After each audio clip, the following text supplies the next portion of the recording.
Pak Mufti, bintang kita, silakan. Assalamualaikum warahmatullahi wabarakatuh. Pertama tentu kami sampaikan selamat Pak Simon dan seluruh jajaran yang sudah diberikan amanah oleh Pak Prabowo menjadi Dirut Pertamina, Pak. Tentu harapan kami, apalagi sebelumnya Bapak sempat di Komisaris Utama, Pak, selama beberapa bulan. Saya pikir Bapak dalam waktu yang singkat-singkatnya bisa tancap gas untuk bagaimana bisa mewujudkan apa yang selama ini disampaikan oleh Pak Prabowo, yaitu soal swasembada energi, Pak. Apalagi soal itu bukan hanya disampaikan dalam negeri, tapi kemarin kalau kita baca di G20 di Brasil, beliau juga menyampaikan hal yang sama. Dalam 4 tahun menargetkan bahwa Indonesia bisa swasembada energi, Pak. Dan salah satunya di sini pertaruhannya adalah Pertamina, karena kita tahu 70% hulunya itu dikuasai oleh Pertamina, dan bahkan 99% di hilirnya persoalan BBM ini juga di Pertamina. Maka harapan kami Bapak bisa mewujudkan apa yang menjadi cita-cita dan harapan Pak Prabowo dan masyarakat Indonesia pada umumnya, Pak. Soal itu, Pak, yang pertama kami ingin menyampaikan soal hari ini yang sedang ramai di masyarakat, di kalangan teman-teman ojol, yaitu soal bagaimana hari ini mereka gelisah, mereka khawatir, mereka sedih karena mereka mendengar pernyataan dari Pak Menteri ESDM, Pak Bahlil, bahwa subsidi Pertalite akan dicabut begitu, Pak, bagi ojol. Karena ojol dianggap bukan bagian dari transportasi umum. Walaupun kami jujur aja soal itu gagal paham, Pak. Tidak masuk akal bagaimana kalau kita survei, bahkan hari ini misalnya ditanya masyarakat transportasi itu umum apa, transportasi umum itu apa, ya ojol, ya kan. Tapi saya tidak tahu itu definisi dari kamus mana yang katanya ojol bukan bagian dari transportasi umum gitu, Pak. Tapi dalam konteks saya tidak bicara dalam soal subsidi, karena saya tahu subsidi ada komisi lain yang bisa berbicara soal itu, termasuk soal ESDM, Pak. Tapi dalam konteks ini adalah bagaimana ternyata ojol hari ini mereka sudah terdesak, bagaimana mereka harus bersaing dengan mereka dikenain tarif aplikasi 20%. Kemudian juga saya tahu bahwa negara kita, Pak Prabowo punya cita-cita mewujudkan lapangan kerja sebanyak-banyaknya di era kepemimpinan beliau. Tapi jenengan tahu bahwa ojol ini, Pak, ada 4 juta orang yang hari ini mengharapkan menyandarkan hidupnya dari soal ojek online, Pak. Begitu. Nah, tapi kemudian saya tahu dari 4 juta orang tadi mereka punya istri, punya anak, punya keluarga yang tentu jumlahnya jauh lebih besar dari itu, begitu. Tapi kemudian kalau subsidi ini kemudian dicabut, rakyat kita, masyarakat kita, kemudian ojol tidak bisa mengakses Pertalite itu dengan mudah seperti transportasi umum yang lain, ya mereka pada saatnya akan mati juga, begitu, Pak. Sehingga lapangan kerjaan juga akan berkurang, begitu.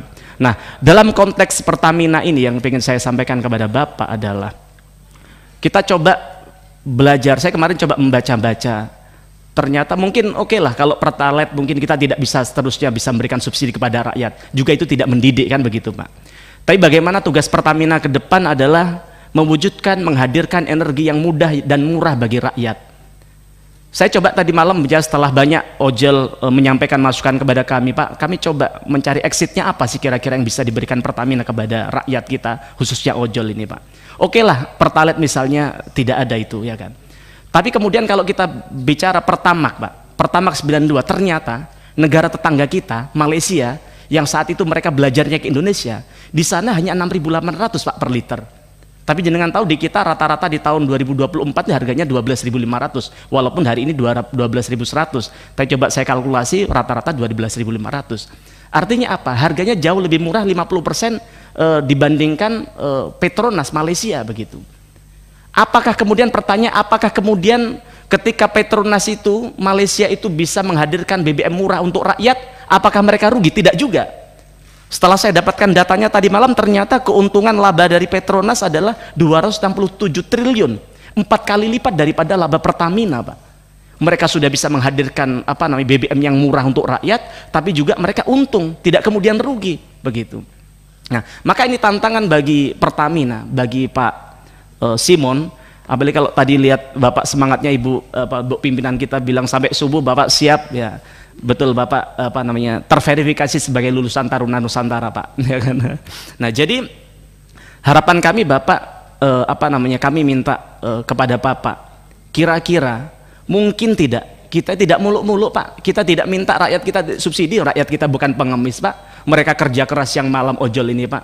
Coba sekali-kali Bapak naik ojol Pak, Masya Allah Pak, mereka ini kadang untuk bayar SPP anaknya loh tidak bisa Pak, begitu. Maka kalau sampai kemudian subsidi ini dicabut oleh pemerintah, maka Pertamina harus hadir, bagaimana menghadirkan Pertamax bisa setidaknya, kami tidak muluk-muluk seperti Malaysia sudah, bisa nggak 8.000 kira-kira, setara dengan misalnya Pertalite deh misalnya, kan begitu. Nah caranya apa? Tentu perlu ada efisiensi, termasuk kemudian apa namanya hulu energi bisa dioptimalkan agar bisa kemudian bisa menciptakan ini yang lebih besar begitu Pak.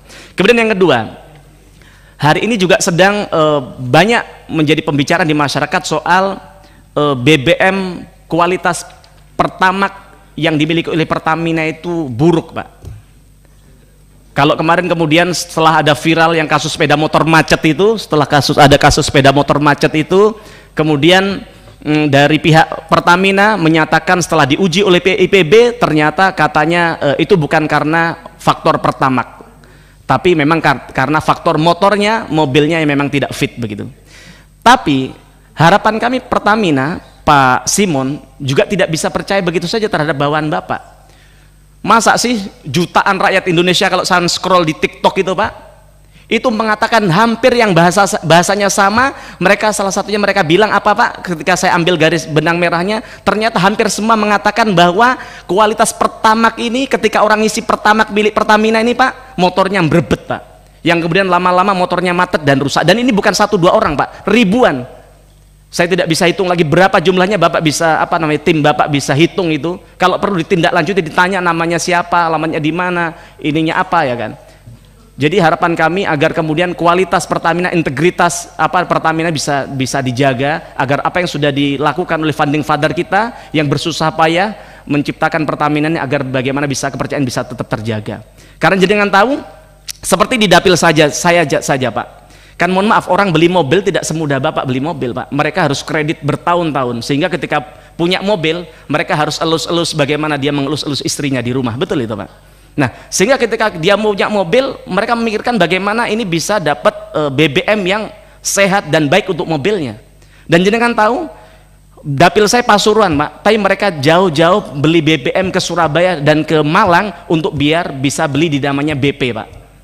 Karena saya kenapa harus capek-capek ke BP? Karena ya tadi mobil baru yang mereka milikin, ya itu tadi nyandet-nyandet katanya orang Jawa ya kan. Bahkan lama-lama harus turun mesin gara-gara kualitas BBM dari Pertamina. Dan yang kedua, ternyata jauh lebih hemat, walaupun kadang harganya juga tidak terlalu berbeda jauh, tapi ternyata juga secara kualitas, secara performa juga jauh lebih baik dan lebih hemat begitu.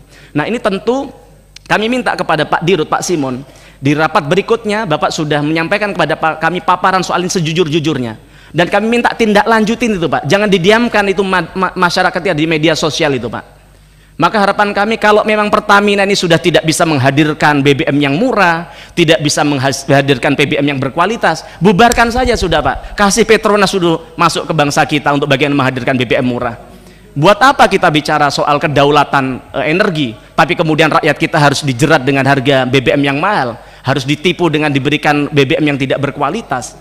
Kita harus bagaimana belajar dari BP AKR atau apa itu, dan kemudian sel yang jauh lebih berkualitas padahal tidak difasilitasi oleh bangsa kita, oleh negara kita untuk menghadirkan BBM di tengah-tengah masyarakat. Kemudian yang ketiga, tadi Pak Wadirut tadi menyampaikan bahwa soal solar ini sekarang sudah 100% terdata dengan baik, bahkan pakai QR untuk bagaimana mereka orang yang mau ngisi solar. Panjenengan tahu Pak bahwa banyak hari ini di luar Jawa, bahkan di tempat kami di Jawa Timur, di kota besar Surabaya, Sidoarjo, ada mafia solar yang masih ongkang-ongkang kaki, hidup lenggang menjalankan solar subsidi dijual dengan solar industri Pak. Itu banyak, dan saya yakin Bapak pasti dengar itu. Ya tidak perlu disebut di sini, tidak etis kan begitu Mas. Tapi kesimpulannya ya Bapak, ya kita mohon maaf, ini seperti bau kentut kan Pak, ya kan. Baunya ada tapi dilihat tidak ada. Nah bahkan si urusan solar subsidi yang dijual ke solar industri tidak seperti bau kentut Pak, ini kelihatan orangnya siapa, baunya di mana ya kan, dan siapa yang memfasilitasi. Tapi saya tidak tahu kenapa Bapak tidak bisa bergerak. Bapak sudah punya data, jangan-jangan dari 100% data yang Bapak punya tadi sekian persennya fiktif yang kemudian dimanfaatkan oleh oknum-oknum tadi itu, Pak. Maka harapan kami Pak Simon, yang kami bersyukur kami lihat profil Bapak sangat luar biasa. Kami berharap banyak agar kita di Komisi 6 ini tidak hanya sekedar rapat, tidak hanya sekedar formalitas, tapi ada sesuatu yang kita lakukan untuk bangsa dan negara kita di tempat ini, salah satunya soal ojol dan soal kualitas BBM tadi itu. Kemudian selanjutnya Pak, soal harga aftur, kami mengapresiasi tadi Bapak sampaikan di salah satu anak usaha Bapak ada namanya Pelita Air, Pak. Kami jujur kami apresiasi ke Pelita Air. Pak Dirut tadi mana Pak Dirut Pelita Air? Hebat ini Pak. Karena saya tidak kenal, saya baru tahu hari ini. Tapi kami kalau ke daerah sekarang nyari pesawat yang on time, yang ekonomis ya Pelita Air Pak. Nah tepat waktu juga kata Pak Andri. Saya nggak tahu ke Padang ada nggak Pak? Kayaknya belum ada. Oh ada sudah ya. Oh sehari sekali ya. 3 kali sehari. Tapi maksud kami apa Pak? Ini kan mafia penerbangan kan tidak bisa diberantas begitu saja Pak. Kita bisa bicara saja soal Lion Air yang bikin tarif yang ugal-ugalan. Bapak tahu? Kemarin saat pertandingan Jepang Indonesia itu saya cek harga tiket masyarakat Jepang lagi berbondong-bondong Indonesia, paling mahal hanya 5 juta Pak dari Jepang ke Indonesia. Tapi di hari yang sama saya cek penerbangan dari Jakarta ke Labuan Bajo Pak 6 juta Pak. Jauh lebih mahal di dalam negeri kita daripada orang dari Jepang ke Indonesia.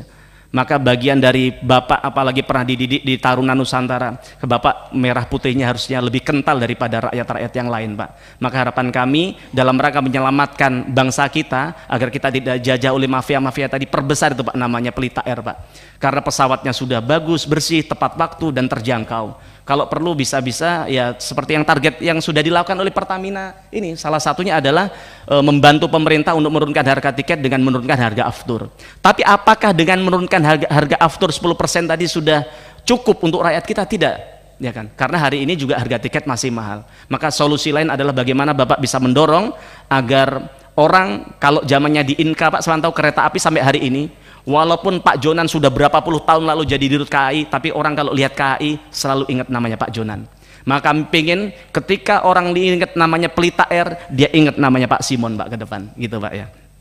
Kemudian selanjutnya Pak Dirut mungkin tahu soal kilang RDMP di Balikpapan yang bahkan sejak zamannya siapa namanya Pak Dirut Dwi Sucipto, kemudian Pak Manik, kemudian sampai Bu Dirut Nike, bahkan sampai beliau selesai juga tidak beres-beres Pak. Kami tanya dulu ketika saya 5 tahun yang lalu, saya tanya ke Bu Nike tahun 2020, Bu kapan bisa nuntaskan RDMP ini? Beliau bilang setahun. Tapi hampir 4 tahun, hampir 5 tahun, hampir setelah saya selesai dari periode pertama di komisi ini juga itu tidak selesai. Kami tanya komitmen dari Pak Dirut Pak Simon Pak. Bapak ini kan pernah dididik dengan semi militer Pak. Saya yakin Bapak punya terobosan. Kami tanya kepada Bapak bulan apa, di tahun keberapa RDMP ini bisa selesai Pak. Karena kalau kita lihat Pak di pembukuan Pertamina, saya coba buka-buka tadi malam, bahwa konon di dokumen Pertamina jika mega proyek kilang Pertamina diselesaikan tepat waktu pada tahun 2025, maka kita bisa ekspor solar Euro 5 Pak. Dan kemudian produksi kilang Pertamina bisa mencapai 1,8 hingga 2 juta barel per hari. Nah tentu kalau itu bisa tercapai Pak, kita tidak perlu impor-impor BBM lagi Pak. Itu aja dari kami, kurang lebihnya mohon maaf. Assalamualaikum warahmatullahi wabarakatuh.